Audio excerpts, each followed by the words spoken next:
시편 103편의 1절부터 14절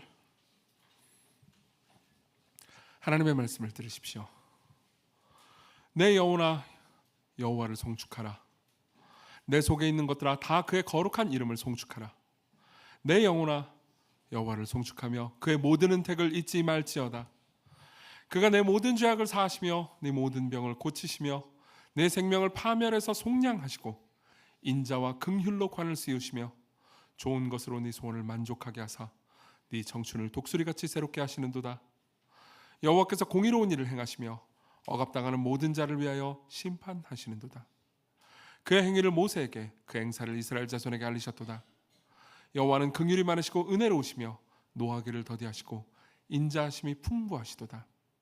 자주 경책하지 아니하시며 노를 영원히 품지 아니하시리로다. 우리의 죄를 따라 우리를 처벌하지는 아니하시며 우리의 죄악을 따라 우리에게 그대로 갚지는 아니하셨으니 이는 하늘이 땅에서 높음같이 그를 경외하는 자에게 그의 인자하심이 크심이로다. 동이 서에서 먼 것 같이 우리의 죄과를 우리에게서 멀리 옮기셨으며 아버지가 자식을 긍휼히 여김같이 여호와께서는 자기를 경외하는 자를 긍휼히 여기시나니 이는 그가 우리의 체질을 아시며 우리가 단지 먼지뿐임을 기억하심이로다. 아멘. 우리는 몇 주간 계속해서 이제 감정을 어떻게 다룰 것인가, 특별히 우리의 부정적인 감정을 시편에 있는 여러 말씀들을 통해서 어떻게 처리할 것인지에 대해서 계속해서 생각해 왔습니다. 오늘은 마지막 시간입니다. 사실 우리가 다룰 감정이 더 남아 있습니다. 많이 우리는 여러 가지 방식의 부정적인 감정을 경험하죠. 그러나 그것을 다 다룰 수도 없고요. 그리고 그럼 시편 설교가 무한정 지속될 수밖에 없기 때문에 올해는 여기까지 하고요. 그리고 내년에 그리고 그 이듬해 또 시편이나 여러 시가서들을 쭉 살펴보면서 더 보도록 하겠습니다.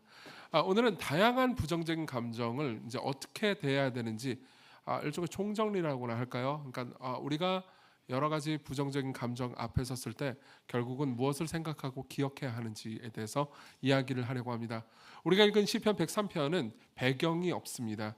여러분 몇 주 전에 우리가 시편 3편을 했을 때는 다윗이 자신의 아들 압살롬에게 쫓겨갈 때 그때 두려움을 느꼈을 때 쓴 시다라고 배경이 있지 않습니까? 근데 시편 103편에는 배경이 없습니다. 그냥 다윗의 시라고만 기록되어 있습니다. 그리고 당연히 그 다윗의 시가 이제 배경이 없는데 그 배경을 이제 추정할 만한 자료도 이제 이 본문을 통해서는 그렇게 많지 않습니다.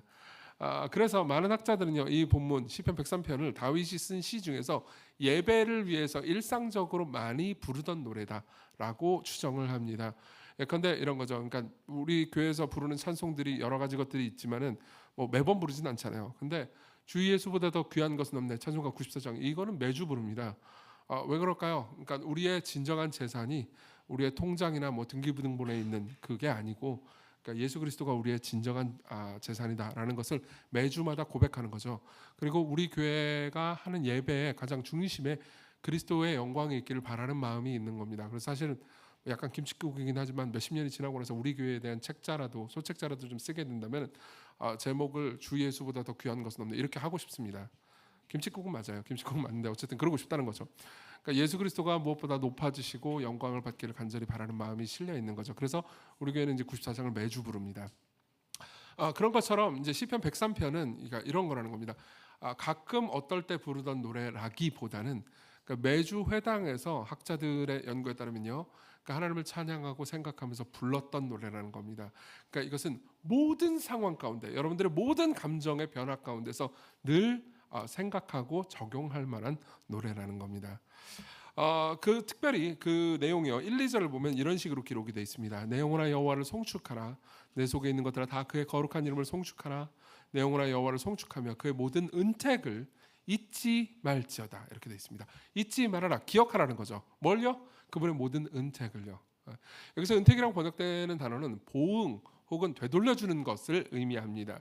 그러니까 이제 하나님께서 우리를 보응할 때 우리에게 그분이 이제 우리가 한 어떤 행동이든 심지어 죄라 하더라도 그분은 우리에게 이러한 방식으로 되돌려 주십니다. 우리가 심지어 죄를 지었다 하더라도 하나님은 이러한 방식으로 우리를 대하십니다라는 걸 계속해서 기억하라는 거예요. 그리고 나서 3절부터는요 그분의 은택들이 쭉 기록이 되어 있습니다.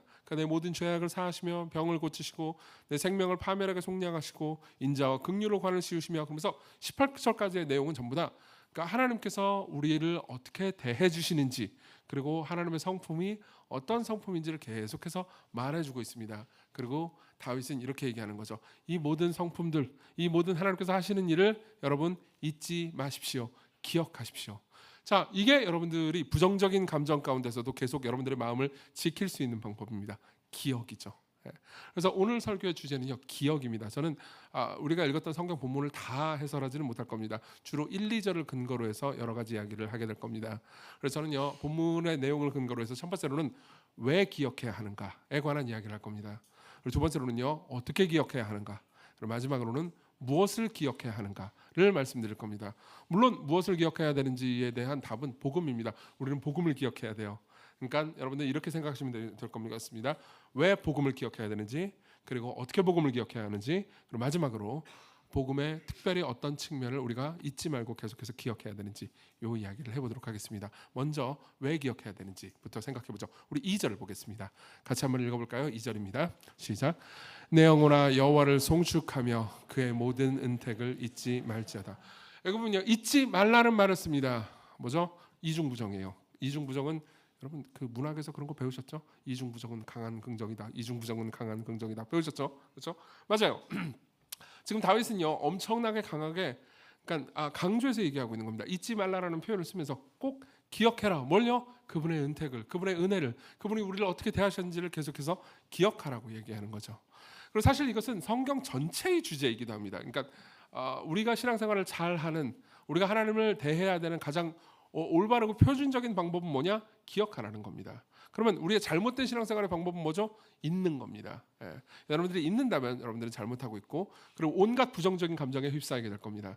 여러분들이 기억한다면 온갖 부정적인 감정을 극복할 수 있게 될 겁니다. 여러분들은 평안에 이를 수 있게 될 겁니다. 사실 이런 말씀은 성경에 여러 군데 굉장히 많이 나와 있습니다. 예컨대 이사야 51장에 보면 이런 말씀이 있습니다. 13절이에요. 제가 읽어드리죠.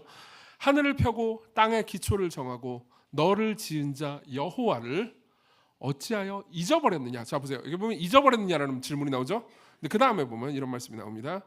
너를 멸하려고 준비하는 저 학대자의 분노를 어찌하여 항상 종일 두려워하느냐. 자 보세요. 처음에는 이렇게 말합니다. 왜 너는 하나님을 잊었니? 그리고 그 다음 뭐라고 그러죠? 그렇기 때문에 너는 왜 두려워하니? 라고 묻는 거죠. 이 둘은 연결되어 있습니다. 맞죠? 네. 여러분들이 하나님을 잊게 되잖아요. 그럼 여러분들은 하나님 아닌 사람들을 두려워하게 되는 거예요. 당시 이스라엘 백성들은 외세의 침략을 굉장히 두려워하고 있었고요. 이것은 외세의 침략을 능히 막아주실 수 있는, 외세보다 훨씬 더 강력한 힘을 가진 전능하신 하나님을 잊어버린 결과였습니다. 실제로 제가 사람들을 상담할 때도, 그러니까 많은 사람들이 느끼는 두려움의 원인도 생각해 보면 이런 경우가 많습니다. 그러니까 기독교인들을 상담할 때도요, 삶에서 굉장히 많은 것들을 두려워합니다. 대체로 많이 두려워하는 게 이제 사람들이죠.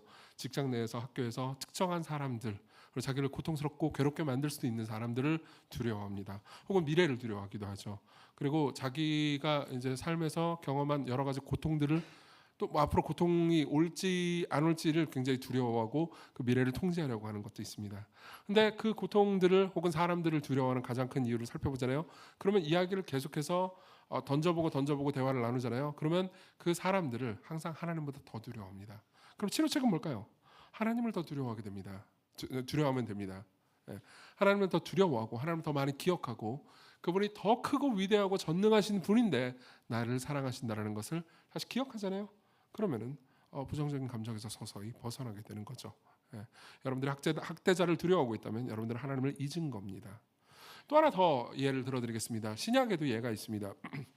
사실 예가 굉장히 많은데 그 중에 하나를 들어드리죠. 베드로후서 1장 5절부터의 내용을 읽어드리겠습니다. 들어보십시오. 그러므로 너희가 더욱 힘써 너희 믿음의 덕을, 자 이제부터 베드로는요 여러 가지 좋은 성품들을 쭉 나열합니다. 너희 믿음의 덕을, 덕의 지식을, 지식의 절제를, 절제의 인내를, 인내의 경건을, 경건의 형제의 우애를, 형제의 우애에 사랑을 더하라. 이런 것이 너에게 있어 흡족한즉 너희로 우리 주 예수 그리스도를 알기에 게으르지 않고 열매 없는 자가 되지 않게 하려니와. 무슨 말이죠? 여러 가지 좋은 덕들이 있습니다. 지금 베드로는 여러분들에게 이렇게 얘기하고 있는 거예요. 여러 가지 좋은 덕들이 있습니다. 여기 보면요, 지식이 있고요, 절제가 있고요, 인내가 있고요, 경건이 있고요, 형제 우애가 있고, 그리고 이 모든 것에 사랑이 있습니다. 이 모든 것들은 좋은 덕이에요. 여러분들이 이 덕들을 가지고 있잖아요. 그럼 여러분들은요 열매를 맺게 될 겁니다 라고 이야기를 하는 거죠. 여러분들의 삶은 풍요로워지고 행복해지게 될 겁니다 라고 이야기를 합니다. 근데 9절에 이런 이야기를 합니다. 이런 것들이 없는 사람들은 맹인이라, 눈이 멀었다는 거죠. 멀리 보지 못하고, 그 다음 잘 들어보세요. 그의 옛 죄가 깨끗하게 된 것을 잊었느니라. 예. 무슨 말이죠? 이런 덕들이 없는 사람들, 형제를 우애하고 사랑하기보다는 미워하는 사람들은 뭘 까먹었습니다. 뭘 까먹은 거죠?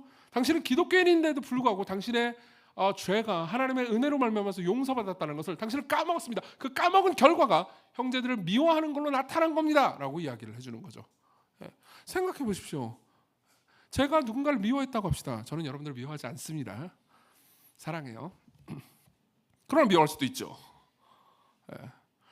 저놈이 나한테 저런 말을 했어. 나에게 마음에 상처를 줬어. 그래서 미워한다고 합시다. 그럼 생각해 보세요. 보통 우리는 잘 한번 생각해보면요, 남들이 나한테 했던 일을 나도 남들한테 과거에 한 적이 있습니다. 예. 근데 항상 내가 한 일에 대해서는 사정이 있었다고 생각하기 쉽죠. 그래서 남이 한 일에 대해서는 그 사정을 생각하기 쉽지 않습니다. 그래서 내로남불이 되는 거예요. 내가 하면 로맨스, 남이 하면 불륜인 거죠. 그렇죠? 그러면 어떻게 됩니까? 쉽게 정죄하고 쉽게 미워하게 되죠. 근데 그때 내가 죄인인데도 불구하고 하나님께서 나를 조건 없이 용서해 주시고 사랑해 주셨다는 것을 기억한다고 합시다. 그럼 어떻게 되죠? 이것을 맞서 싸울 수 있는 힘이 생깁니다. 남을 정죄하거나 미워하는 것을 맞서 싸우고 함께 할 수 있는 힘과 능력이 마음속에 생기는 거죠. 그렇죠? 그래서 베드로가 이렇게 얘기하는 겁니다. 당신에게 형제 사랑이 없다면, 당신이 계속해서 형제를 미워하고 있다면 당신은 까먹었습니다. 당신이 용납받고 사랑받고 있다는 것을 까먹었습니다. 이렇게 얘기하는 겁니다. 자, 이 두 가지 예를 통해서요, 제가 여러분들에게 드리고 싶은 말씀이 있습니다. 뭐냐면요, 기억이라는 게 무엇인지 명확하게 알아야 된다는 거죠. 기억은요, 단순히 여러분들의 뇌 속에 정보가 있는 것을 의미하는 게 아닙니다. 기억은요, 여러분들의 뇌 속에 있는 특정 정보가 여러분들의 삶, 생활, 태도, 행동 모두를 통제하는 상태를 가리킵니다. 다시 한번 말씀드릴게요. 기억은요, 성경에서 말하는 기억은 여러분들의 머릿속에 어떤 정보가 있는 걸 의미하는 게 아니에요. 예. 성경에서 말하는 기억은 기억하라 혹은 잊는다, 이거는요 어떤 특정 정보가 여러분들의 삶 전체를 통제하는 것을 의미합니다. 잊는다는 거는요, 꼭 기억해야 되는 어떤 정보가 여러분들의 삶을 더 이상 통제하지 않고 별로 중요성을 느끼게 만들지도 못한다는 겁니다. 이걸 잘 생각해 보십시오. 자, 여기까지만 이야기를 들으면 여러분들이 확 와닿지 않을 테니까요, 예를 좀 들어보도록 하겠습니다. 이사야 43장 25절의 말씀을 예로 들어드리죠. 조금 이따 마지막에 다시 한번 얘기해드리겠지만 일단 들어보십시오. 나 곧 나는, 이건 하나님께서 하시는 말씀이에요. 나를 위하여 네 허물을 도말하는 자니, 너의 모든 허물을 없애는 자니 네 죄를 기억하지 아니하리라. 자, 하나님께서 뭐라고 말씀하시는 거죠? 나는 너희들의 죄를 기억하지 않겠다, 이렇게 말씀하시는 거예요. 자, 여기까지 보면 꽤나 좋은 말이죠. 근데 하나님께서 기억하지 않는다는 게 도대체 뭘 의미하는 걸까요? 전지하신 그분께서 기억을 못한다는 것이 뇌 속에, 그분의 생각 속에 정보가 없어진다는 것을 의미하는 걸까요? 이정규가 회개해가지고 내가 잊어버렸는데 어제 무슨 죄를 저지른 것 같은데 나는 그 죄가 뭔지 모르겠어 라고 하나님이 말하는 걸까요? 아니요, 그럴 리는 없습니다. 그럼 뭘 의미하는 걸까요? 보세요. 제가 저질렀던 어떤 죄, 그 어떤 죄는 제가 아는 것보다 훨씬 그분이 아는 게 많으실 겁니다. 그분은 전지하신 분이니까요. 근데 그걸로 말미암아서 저를 대하거나 저를 평가하거나 판단하지 않겠다는 의미입니다. 자, 생각해보세요. 이것은 뭐 흔히 있는 일입니다. 여러분들이 친한 친구가 있다고 합시다. 교회에서의 친한 친구든 학교나 회사에서 친한 친구가 있습니다. 그리고 그 친구가 뭐 어떤 행동들을 하면서 나랑 티키타카가 잘 맞아요. 근데 그 친구가 어떤 말을 나한테 했는데 사실 그 말이 거짓말이었어요. 나는 그 뒷면의 모든 정보를 알고 있기 때문에 저 녀석이 나한테 하는 말이 거짓말이라는 걸 아는데 저 녀석은 자기가 지금 거짓말하고 있는 걸 내가 알 거라고 생각하지 않습니다. 근데 그냥 뻔뻔하게 거짓말을 했어요. 그리고 여러분들은 교양인이니까 왜 거짓말해? 이렇게 말하지 않습니다. 그랬구나. 그러면서 넘어가 주었습니다. 자, 그리고 나서 다음 날 그 친구를 혹은 다음 주에 그 친구를 또 봅니다. 그럼 여러분들은 그 친구를 볼 때마다 무슨 생각이 들죠? 쟤 나한테 거짓말했어. 맞죠? 쟤는 거짓말쟁이야. 그죠? 저도 이런 일이 있었습니다. 제가 옛날에 회사를 다닐 때요. 회사 다닐 때 제 입사 동기가 있었거든요. 굉장히 똑똑하고 그리고 유머러스하고 재미있는 친구였습니다. 근데 회사에 보면요, 이제 탕비실 뒤에 무슨 뭐 이렇게 비품 같은 거 많이 모아놓는 곳이 있었거든요. 근데 저도 이제 원래 신입사원 때는 탕비실 갈 일이 많잖아요. 커피 타워라가 좀 있으니까. 커피 타워 사실 누가 타오라고 하진 않고 저 혼자 마시려고 커피를 타러 갔었어요. 그래서 왜 마시고 있었는데 제 입사 동기 그 친구가 유머러스하고 똑똑하고 재미있는 그 친구가요, 비품실에서 뭘 훔치는 걸 보게 됐습니다. 그럴 수도 있죠. 아니, 그럴 수는 없죠. 훔치면 안 되죠. 저는 보면서 저 자식이 뭘 훔치네. 근데 그런 상황에서 도둑이야 이런 말 할 수는 없잖아요. 그래서 그냥 얌전히 커피를 마시고 나왔어요. 그러고 나서 그 다음 날부터 제 입사 동기인 그 친구를 볼 때마다 제 머릿속에 뭐가 떠올랐겠습니까? 도둑놈. 보자마자 도둑놈이에요. 보세요. 저 사람이 한 특정 행동, 도둑질을 했다거나 혹은 저 사람이 한 특정 행동, 거짓말을 했다. 그게요, 그 사람을 만날 때 제 머릿속에 남는 주된 기억이 됩니다. 이게 기억한다는 말의 의미예요. 이걸 잊는다라는 것이 있는다라는 말의 의미고요. 그러니까 하나님께서 우리를 이렇게 대하시는 겁니다. 하나님께서 내가 너희들의 죄를 잊겠다라는 말은요, 너희들이 저지른 모든 숱한 죄를 나는 다 알고 있다. 그렇지만 나는 너를 그런 방식으로 대하지 않을 거다. 나는 너를 거짓말쟁이나 음란한 사람이나 혹은 도둑놈으로 생각하지 않을 거다. 나는 너를 내 사랑하는 내 아들 예수 그리스도의 신부로, 나의 사랑하는 백성으로, 나의 자녀로 대할 거다. 이게 우리의 죄를 잊는다라는 말의 의미죠. 하나님께서 우리를 대하실 때, 그분이 우리를 대하실 때 주된 기억은 우리의 죄가 아니라는 겁니다. 그걸 잊겠다는 거죠. 사실 이것은 우리가 흔히 사람들을 대할 뿐만 아니라 하나님을 대할 때도 하는 일입니다. 자, 보세요. 여러분, 캐리커처라는 게 뭔지 아시죠? 캐리커처가 뭐죠? 얼굴의 특정 형태, 그러니까 보세요. 캐리커처 만화 같은 거 보면은 이 사람을 보면 딱 이 사람이라 그렇게 딱 보이게 되잖아요. 저도 캐리커처가 있는데 오늘 보여줄까 하다가 말았어요. 죽을 때까지 안 보여줄 거예요. 근데 보세요. 제 캐리커처를 보잖아요. 그러면 사람들이 이거 이종규다라고 바로 알아채요. 우리 딸들도 알아챘습니다. 왜 그랬을까요? 제 얼굴 중에 보면은 이 못생긴 얼굴 안에도 특징들이 존재한단 말이에요. 그렇죠? 어떤 특징이 있죠? 코가 좀 약간 큰데 뭉개져 있죠? 그리고 눈이 약간 이렇게 처져 있잖아요. 근데 캐리커처 그 화가는 그 특징을 절묘하게 딱 잡아냅니다. 그래서 어떻게 하죠? 그걸 과장하죠. 크게 키웁니다. 게다가 그 얼굴도 되게 커요. 원래도 얼굴이 큰 사람인데, 그래서 늘 원근법을 무시해버리는데, 그렇죠? 그걸 더 키웁니다. 그럼 어떻게 되죠? 이 사람은 그 사람이야. 자, 이게 바로 캐리커처화하는 거죠. 마찬가지예요. 어떤 사람이 거짓말을 했습니다. 저 사람은요, 용기 있게 정직한 말을 한 적도 있는 사람이에요. 그렇지만 특정 순간에 거짓말을 했고 나는 그게 불쾌했어요. 그럼 어떻게 되죠? 그 사람은요, 거짓말쟁이라고 캐리커처화해버리는 겁니다. 어떤 사람이 도둑질을 했습니다. 저 사람은 자기의 소중한 재산을 남을 위해서 희생한 과거도 있는 사람이에요. 그리고 도둑질 말고 딴 때는요, 자신의 돈을 사용해서 사람들을 섬길 줄도 아는 사람입니다. 근데 한순간에 거짓말을 했어요. 그럼 여러분들은 그 사람 어떻게 대하죠? 쟤는 도둑놈이라고 캐리커처화 해버리는 거죠. 이것은요, 인간이 하나님을 대할 때도 늘 있는 일입니다. 여러분들의 삶에서 예수 그리스도를 믿고 그분을 따라 삽니다. 교회 오는 것도 즐거웠고 재미있었고 모든 게 좋아요. 근데 어느 순간 하나님께 기도하는 것을 하나님께서 들어주시지 않습니다. 여러분들은 너무 간절히 원했습니다.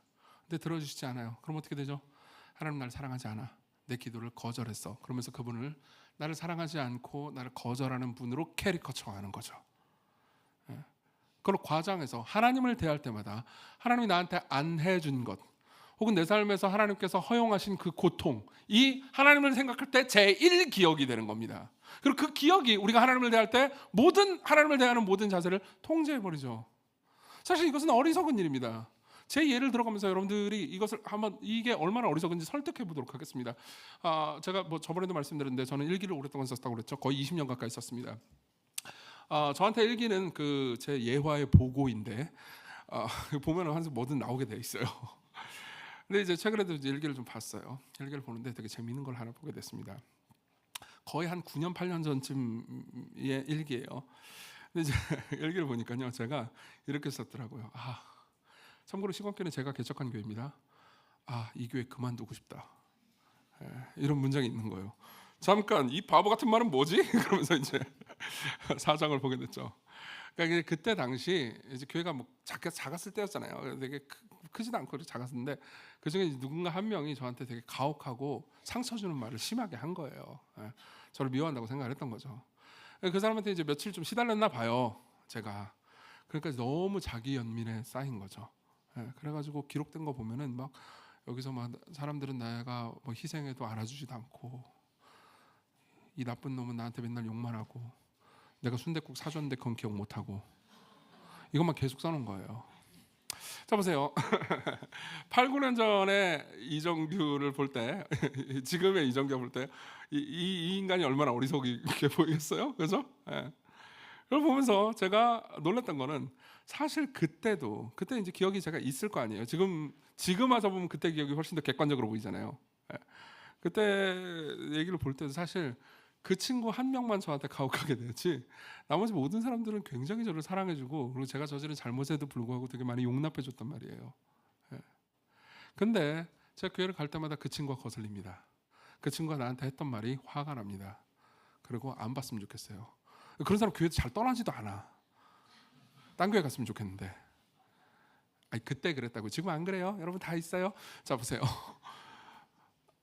그럼 어떻게 되죠? 시광교회라는 교회가 그 친구로 캐리커처가 되는 거예요. 예. 시광교회? 그럼 그놈밖에 생각이 안 나는 겁니다. 여기 계신 분들 중에서도 그런 분들이 계실 겁니다. 여러분들은 어떻게 모든 것을 대하고 있습니까? 여러분들이 사물과 사람과 하나님을 대할 때 중심 기억은 도대체 무엇입니까? 예.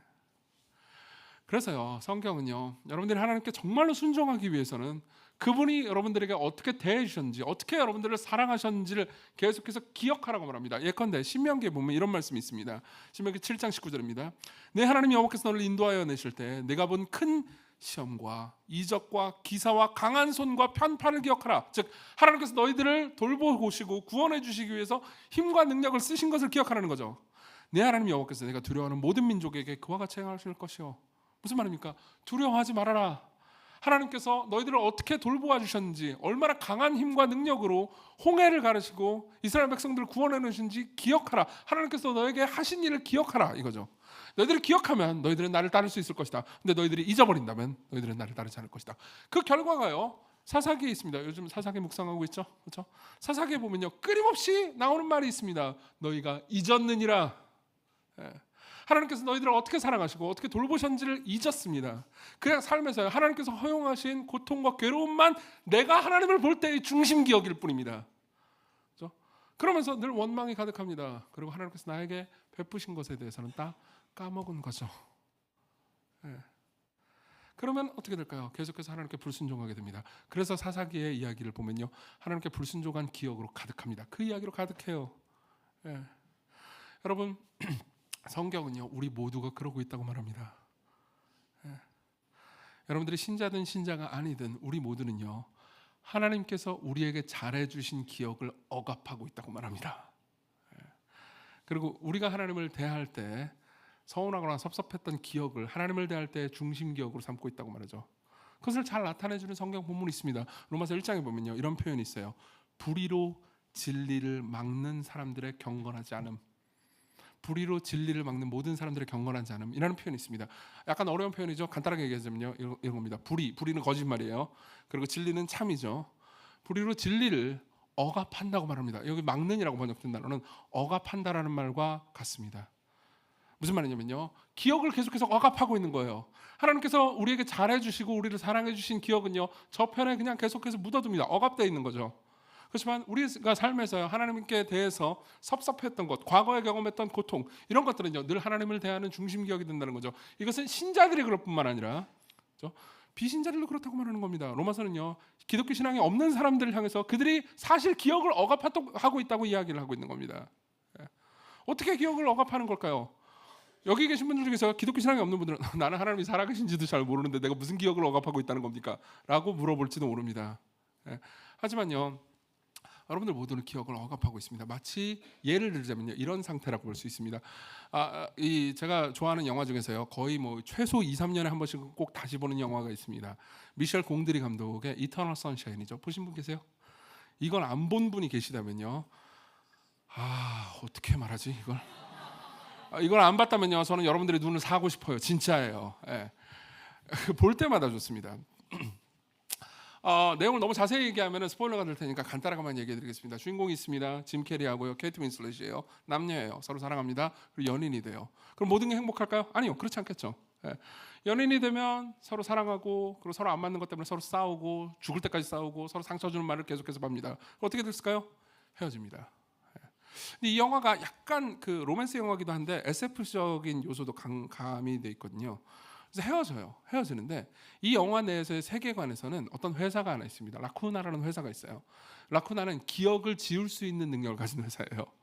그래서 어떻게 했냐? 이 남녀가 이제 케이트 윈슬렛이 이제 헤어지고 나서 자기가 사랑했던 연인이었던 짐 캐리에 대한 기억이 너무 자기를 괴롭히니까는 이 라쿠나사로 가가지고 자기가 짐 캐리를 만났던 모든 기억을 다 없애버려요. 예. 그걸 어떻게 다르냐? 나중에 이제 짐 캐리가 케이트 윈슬렛을 만나는데요. 예, 자기를 전혀 기억을 못해요. 전혀. 예. 그러고 나서 짐 캐리는 그 모든 것을 알게 되고 너무나 화가 납니다. 그래서 어떻게 했겠습니까? 자기도 화가 나서요. 자기도 케이트 윈슬렛에 대한 기억을 다 지워달라고 라쿠나사로 갑니다. 예. 그러고 나서 이제 거기서 기억을 지우는데 기억을 지우는 과정 중에 되게 재밌는 일들이 많이 일어나는데 그걸 얘기하면 스포일러가 되니까 안 할게요. 그거 진짜 재밌는데 나중에 보세요.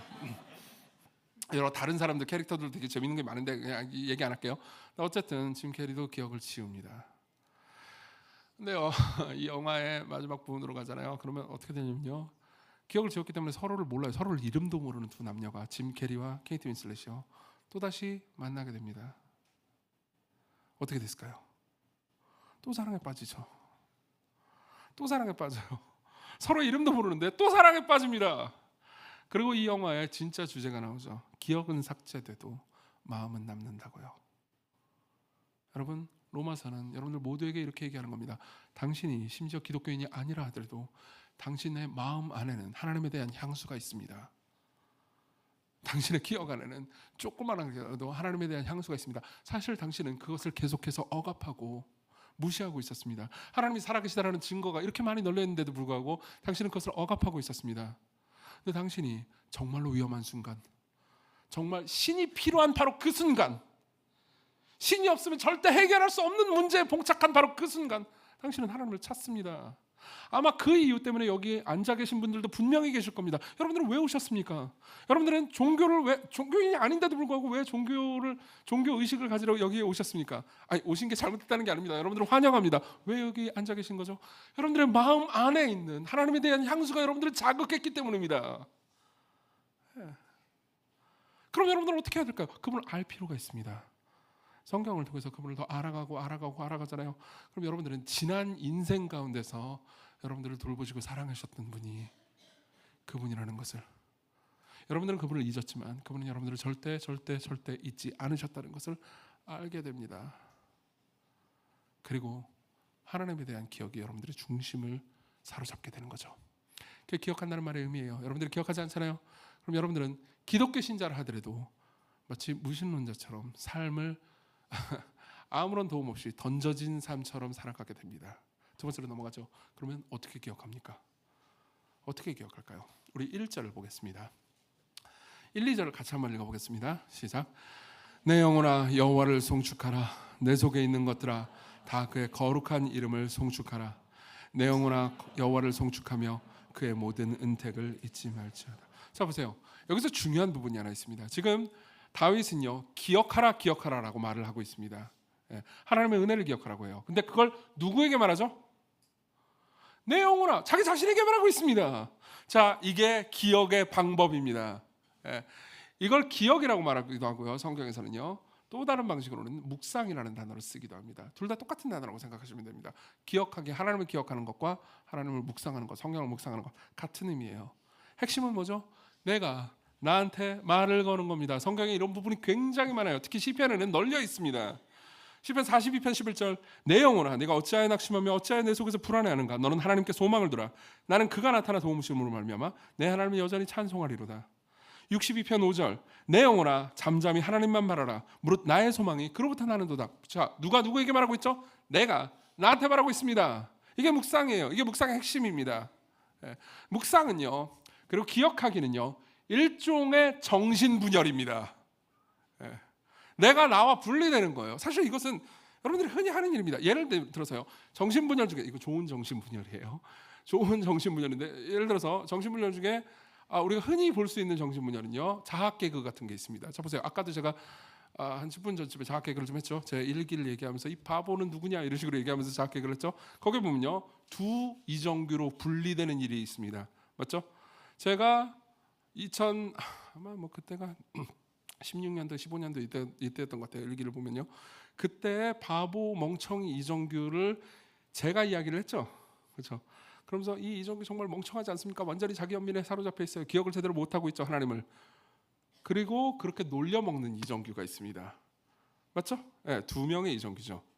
좀 분열돼 있잖아요. 이정규가 한 행동과 말을요, 이정규가 분석하고 평가하고 있습니다. 네, 내가 나에게 말을 거는 거죠. 그러면서 웃기는 거예요. 이걸요, 회개하고 연관지어서 생각해 볼 수도 있습니다. 사실 회개라는 게 기본적으로 그런 거거든요. 내가 한 행동들이 있습니다. 내가 한 말이 있습니다. 내가 한 생각이 있어요. 그리고 내가 한 말과 행동과 생각을요, 잠시 후에 다시 내가 평가합니다. 생각을 생각하는 거죠. 내 아내에게 무슨 말을 했습니다. 가혹한 말을 했어요.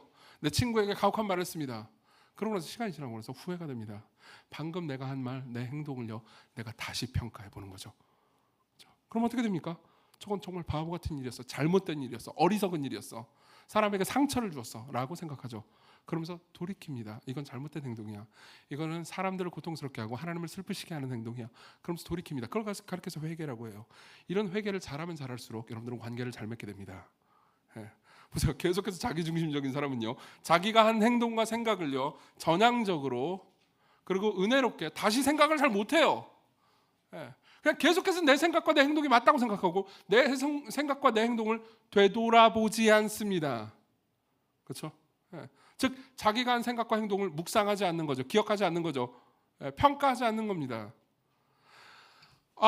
마찬가지로요, 성경을 묵상한다, 하나님을 묵상한다, 하나님이 하신 일과 그분의 성품을 묵상하고 기억한다는 건요, 이런 것처럼 하나님께서 나한테 해주신 것, 나한테 한 모든 행동들과 성품과 생각들을요, 계속해서 다시 생각하고 다시 생각하고 다시 평가해 보는 겁니다.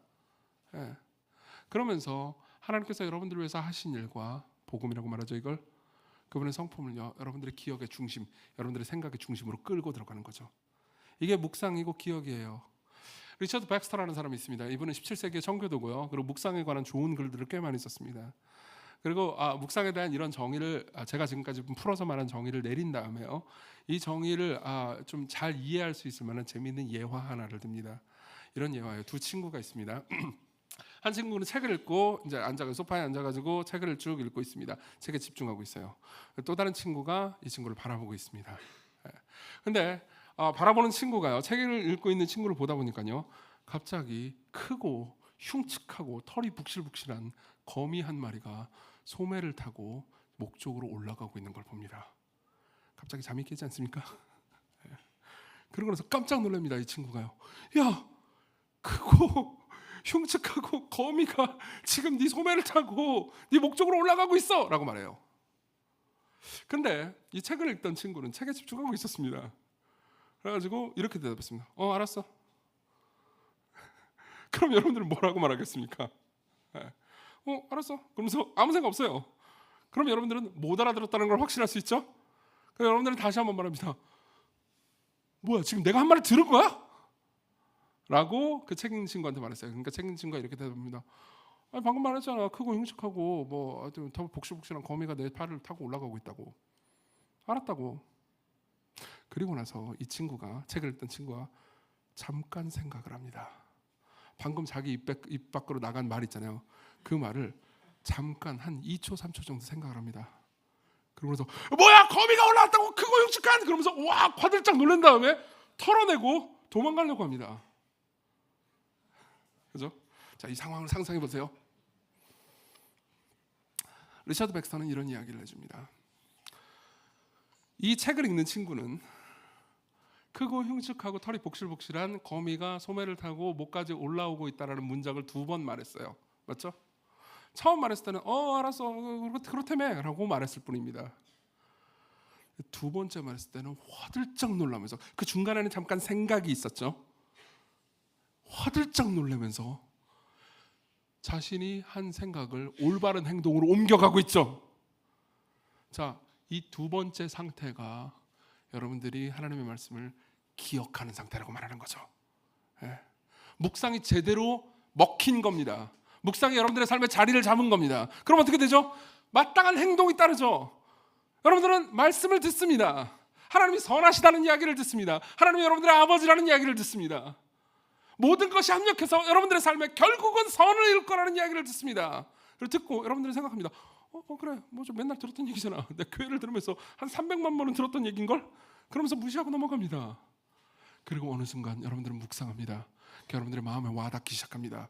여러분들의 상황을 해결할 수 있는 유일한 수단이 하나님께서 여러분들에게서 선하시다는 것밖에 없다는 것을 알아가기 시작합니다. 점점 말씀이 여러분들의 마음에 와닿기 시작하죠. 여러분들의 중심부로 들어가기 시작합니다. 기억의 중심을 장악하기 시작했습니다. 어떻게 되죠?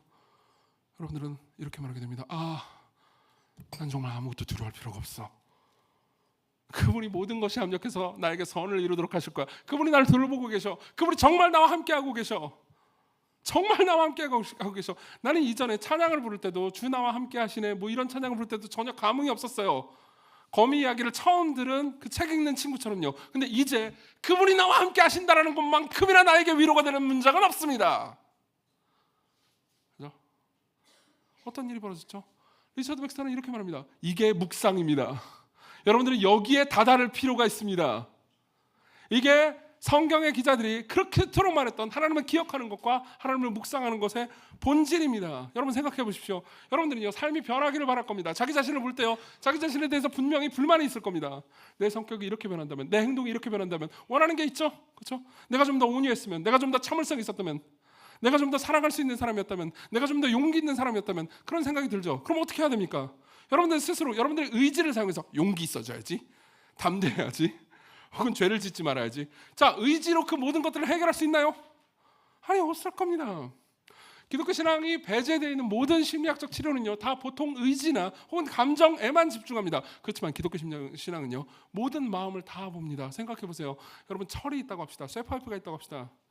아주 두꺼운 그리고 속이 꽉 찬 쇠파이프가 있습니다. 이걸 구부리려면 어떻게 해야 되죠? 의지로 막 두드려 패면 구부러지나요? 아니요. 거의 상처가 없을 겁니다. 그러다가 그냥 부러질 뿐이겠죠. 구부러뜨리려면 어떻게 되죠? 열을 받게 만들어야 됩니다. 따뜻하게 해야 돼요. 그리고 뻘겋게 녹여져서 쉽게 구부러질 수 있는 상태로 만들고 그 다음 구부러지고 그 다음 식히는 거죠. 자, 이게 철을 구부러뜨리는 방법이에요. 마찬가지입니다. 여러분들의 성품을 변화시키는 방법은요 여러분들의 의지력으로 강제로 뭘 어떻게 한다고 성품이 변화되는 게 아니에요. 여러분들은 말씀을 통해서 여러분들의 마음이 데펴질 필요가 있습니다. 뜨거워질 필요가 있습니다. 그리고 말씀을 통해서 여러분들이 변화되고 그 말씀이 묵상해서 여러분들의 마음속에 자리 잡을 때 여러분들의 마음은 변화되는 거죠. 여러분들은 덕이 생깁니다. 절제가 생깁니다. 형제 사랑이 생깁니다. 이해되십니까? 이게 묵상하는 방법이에요. 제가 실천을 할 수 있는 두 가지 숙제만 내드리겠습니다. 이게 묵상하는 방법이라는 것만 알려주면 안 되니까요. 실천할 수 있는 두 가지 방법을 알려드리죠. 첫 번째로는요. 예전에도 제가 이런 말을 많이 했는데요. 다시 한번 써보십시오. 감사일기를 써보십시오. 감사일기요. 제가 다음 주에 여러분들이 오시면요. 감사일기 노트를 저기다 갖다 놓겠습니다. 원하시는 분들은 살 수 있도록요. 그리고 저는 뭐 이렇게 노트가 아니고 저는 현대인이니까 태블릿 PC를 쓰겠어요. 그러면 분들을 위해서 PDF로 보내드리겠습니다. 거기서 감사일기를 쓰세요. 100일 동안 쓸 수 있는 게 있습니다. 쓰세요. 감사일기 노트를 여러분들이 뭐 알아서 사고 싶다 그러면 알아서 사세요. 저한테 자꾸 물어보더라고요. 감사일기 노트 종류가 되게 많던데 어떤 걸 사야 되나요? 싼 거 사세요.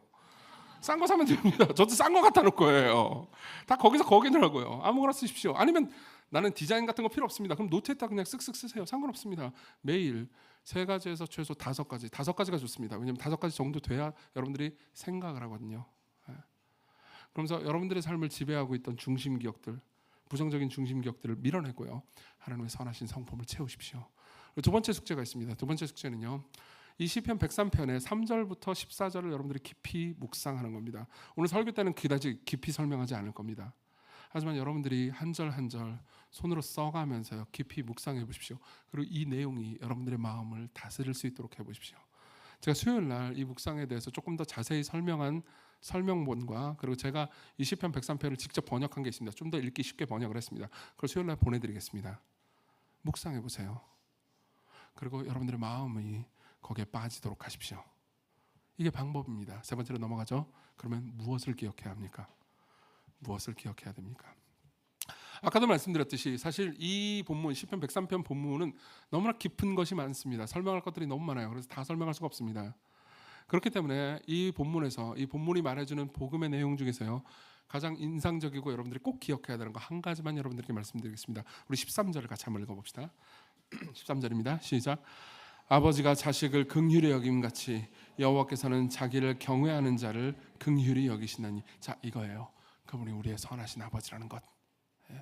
그분이 예수 그리스도를 믿고 그분을 예수님을 받아들인 사람의 선하신 아버지가 된다는 것. 그래서 그분이 나를 긍휼히 여긴다는 것을 기억하는 겁니다. 자, 이걸 여러분들이 기억할 때 여러분들의 마음은요 서서히 변화되게 될 겁니다. 여러분들은 고아가 아니고 아버지가 존재한다는 것을 계속해서 생각하는 거죠. 사실 이것을 좀 더 깊이 생각하는 방법이 있습니다. 이 본문을 보잖아요. 그러면 특히 3절부터 이 13절까지의 내용을 보잖아요. 그러면 아버지가 아니면 절대 하지 못하는 일, 아버지이기 때문에 하는 일들이 잔뜩 있습니다. 특히 8절부터 10절을 보십시오. 제가 읽어드릴게요. 여호와는 긍휼이 많으시고 은혜로우시며 노하기를 더디하시고 인자하심이 풍부하시도다. 자주 경책하지 아니하시며 노를 영원히 품지 아니하시리로다. 우리의 죄를 따라 우리를 처벌하지는 아니하시며 우리의 죄악을 따라 우리에게 그대로 갚지는 아니하셨으니. 자 보세요. 아버지가 하는 일이죠. 아버지는요 자녀가 나쁜 짓을 했다고 그래가지고 벌을 주지는 않습니다. 물론 경책하기는 합니다. 9절에 보면 자주 경책하지 아니하시며라고 돼 있죠. 그 말은 경책을 그러니까 뭐라고 할까 징계를 하시긴 한다는 겁니다. 그렇지만 선한 아버지는요 자식이 정말 잘못된 일을 할 때 꼭 징계를 합니다. 그렇지 않으면 나쁜 아버지겠죠. 내 자녀가 마약을 하고 있는데 난 너를 사랑한단다. 원하는 뭐든지 마약을 하렴. 이렇게 말하면요 나쁜 놈입니다. 당장 뺏어야죠. 막아야 됩니다. 그게 징계예요. 그렇지만 벌하지는 않으신다는 거죠. 근데 이 지점에서요 구약 성경을 잘 아는 사람은 약간 긴장이 하나 생깁니다. 잠깐만 이게 뭔가 이상한데? 라는 느낌을 받게 되는 부분이 생깁니다. 그게 8절이에요. 8절을 다시 보죠. 여호와는 긍휼이 많으시고 은혜로우시며 노하기를 더디하시고 인자하심이 풍부하시도다. 여러분 이 말 어디서 들어본 말 같지 않습니까? 아마 구약 성경을 특히 출애굽기까지 읽으신 분들은요 어디서 들어본 말인데? 라는 생각이 드실 겁니다. 출애굽기 묵상을 다 해보신 분들은 아실 거예요. 이것은 모세에게 하나님께서 하셨던 말을 인용한 겁니다. 다윗이요. 다윗이 모세에게 하나님께서 모세에게 하신 말씀을 출애굽기 34장에 있는 말씀을 다윗이 인용했어요. 근데 인용이 약간 다릅니다. 여러분 지금 본문의 8절부터 10절을 눈으로 보세요. 눈으로 보시면서 제가 출애굽기 34장 6절 하나님께서 모세에게 하셨던 말을 인용해 드리겠습니다. 그리고 어떤 부분이 다른지 한번 발견해 보십시오. 제가 읽어드리죠. 여호와께서 모세 앞으로 지나시며 선포하시되 여호와라 여호와라 자비롭고 은혜롭고 노하기를 더디하고 인자와 진실이 많은 하나님이라. 인자를 천대까지 베풀며 악과 과실과 죄를 용서하리라. 그러나 잘 들어보십시오. 벌을 면제하지는 아니하고 아버지의 악행을 자손 3, 4대까지 보응하리라. 뭐가 다르죠? 뭐가 다르죠? 보세요. 지금 분명히 출애굽기에서 하나님께서 하신 말씀은요 벌에 대한 이야기가 있습니다. 악행을 면제하진 않을 거다. 잘못하면 반드시 벌을 보응할 거다. 자손 3, 4대까지 보응할 거다 라고 이야기가 나와 있습니다. 근데요 이 말을 인용한 다윗의 말은요 실제로 히브리어로 보면 굉장히 유사합니다. 다윗이 이 말을 인용할 때는요 벌에 대한 이야기가 없어요. 물론 경책에 대한 이야기는 잠깐 있지만요 그나마도 자주 경책하지 않으신답니다. 우리를 은혜로 대하고 계세요. 우리의 죄를 따라서 10절에 우리의 죄를 따라서 우리를 처벌하지는 아니하시며 우리의 죄악을 따라서 우리에게 그대로 갚지 않으신다고 말씀합니다. 자 보세요. 모세가 쓴 출애굽기에는요 하나님께서 우리가 죄를 범하면 처벌하신다고 말하는데요 지금 시편 103편에서는 우리의 죄를 따라서 우리를 처벌하지 않는다고 말합니다. 그럼 우리는 물어볼 수 있겠죠. 모세를 믿어야 되나요? 다윗을 믿어야 되나요? 여러분들이 성경 전체를 보잖아요. 그럼 우리는 모세와 다윗 모두를 믿을 수 있습니다. 어떻게 믿을 수 있을까요? 나중에 한참 지나고 나서 이사야라는 책에 보잖아요. 그러면 거기에 대한 비밀이 있습니다. 이사야 53장 6절은 이렇게 말하고 있습니다. 들어보세요. 우리는 다 양 같아서 그릇 행하여 각기 제 길로 갔거늘. 그 말은 무슨 말입니까? 우리는 하나님을 다 잊어버리고 마음대로 행하고 하나님께 범죄했다는 말입니다. 근데 그 다음에 뭐라고 말하는지 아십니까? 여호와께서는 우리 모두의 죄악을 그분께 담당시키셨도다. 여기서 그분은 누구죠? 예수 그리스도십니다. 예수 그리스도예요. 자 보세요. 예수 그리스도께서 우리를 위해서 하신 일을 생각할 때 우리는요 모세의 말과 다윗의 말 모두가 맞다는 것을 알 수 있죠. 모세는 이렇게 말합니다. 하나님은 노하기를 더디하시지만 반드시 죄를 보응하십니다. 다윗은 이렇게 말합니다. 하나님 노하기를 더디하시고 우리 아버지가 되시고 우리를 사랑하셔서 우리가 범죄했다 하더라도 처벌하지 않으실 겁니다. 뭐가 맞죠? 둘 다 맞습니다. 어떻게 맞죠? 하나님은 너무너무 정의로우신 분이라서 반드시 죄를 갚으시지만 너무나 깊은 사랑을 하시는 분이라서 우리가 죄를 갚도록 하지 않으셨어요. 우리 대신 하나님의 진짜 아들이 오셨습니다. 우리는 하나님의 자녀가 아니었어요. 우리는 하나님의 자녀가 아니었습니다. 우리는 하나님의 원수였습니다. 그러나 진짜 하나님의 아들이 와서 이 땅에 오셔서 우리의 죄를 담당했습니다. 우리의 죄를 가져갔습니다. 그리고 우리가 마땅히 받아야 되는 것을 그분이 우리 대신 받으셨죠. 자, 이런 생각을 해봅시다.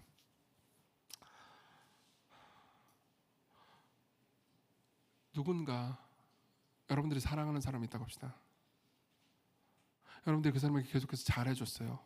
그 사람이 여러분들에게 잘해주지 않더라도 여러분들은 계속해서 선을 베풀었습니다. 좋은 일을 베풀었어요. 근데 그 사람이 여러분들을 잊어버렸다고 합시다. 잊어버렸다는 게 기억에서 삭제했다는 정도가 아니고 여러분들을 무시합니다.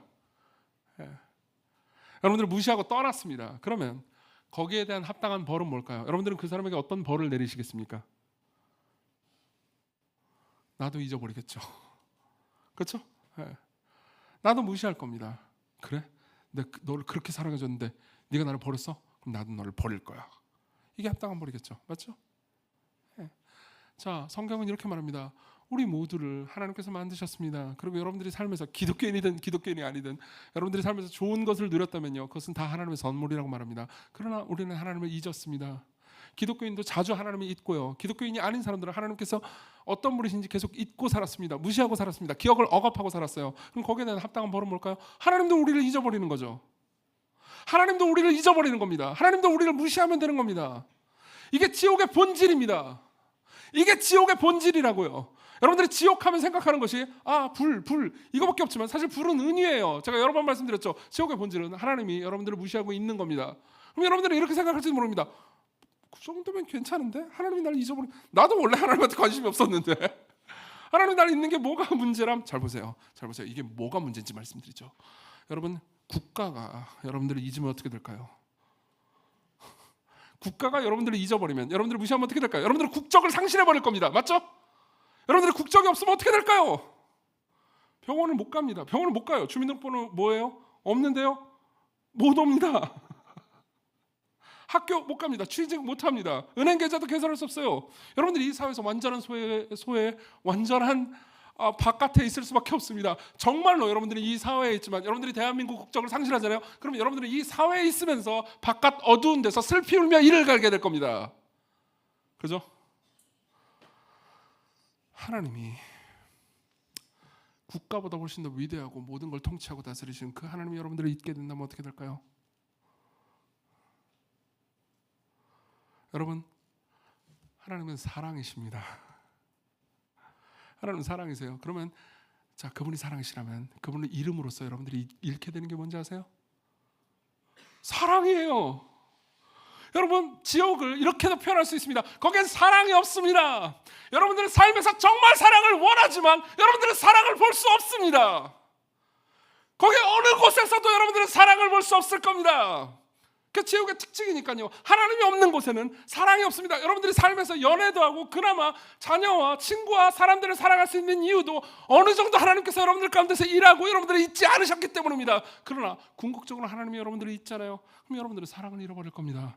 여러분들은 사랑 없는 세계에 놓일 겁니다. 여러분들은 아주 끔찍한 곳에서 슬피 울며 이를 갈게 될 겁니다. 그리고 예수 그리스도께서 여러분들을 다시 사랑으로 초대하기 위해서 하신 일도 바로 그것과 같습니다. 그분이 십자가로 가셨을 때 그분은 사실 십자가에서의 육체적 고통뿐만 아니라 하나님의 버림을 받는 정신적 고통을 당하셨습니다. 그분이 십자가에서 외치신 말, 나의 하나님 어찌하여 나를 버리셨나이까? 라는 그 말은요, 실제로 성부 하나님께서 예수 그리스도를 향해서 우리를 향한 진노와 저주를 내리셨기 때문에 그분이 사랑을 잃어버리셨다는 것을 의미합니다. 그분은 바깥 어두운 데서 슬피 울며 이를 갈고 계셨고, 그분은 끔찍하게 고통스러워하고 계셨고, 그분은 자신이 가장 사랑하는 성부 하나님으로부터 잊음과 버림과 무시를 당하고 있었습니다. 왜요? 그분이 죄를 지었기 때문에? 그분이 하나님을 잊었기 때문에? 아닙니다. 그분은 십자가에서도 계속해서 하나님의 말씀을 묵상하고 계셨어요. 우리가 하나님을 잊었기 때문에, 우리가 하나님을 버렸기 때문에 우리가 마땅히 받아야 되는 것을 그분이 우리 대신 받고 계셨습니다. 그분은 하나님의 말씀을 주야로 계속해서 묵상함에도 불구하고 하나님께 버림을 받은 역사상 유일한 한 명입니다.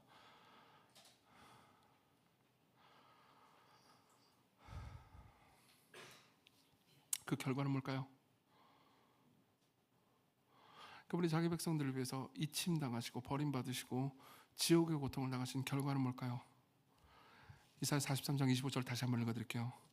나 곧 나는 나를 위하여 네 허물을 도말하는 자니 네 죄를 기억하지 아니하리라. 보세요.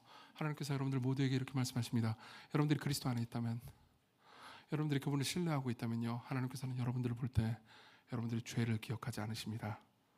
무슨 말이냐면요, 죄를 완전히 까먹으시고 정보가 없다는 의미가 아니에요. 여러분들을 볼 때 너는 거짓말을 했어, 너는 도둑질을 했지, 너는 음란했어, 너는 사람들을 이용했지, 이걸로 보지 않으시는 거예요. 그걸로 여러분들을 캐리커처화하지 않으실 겁니다.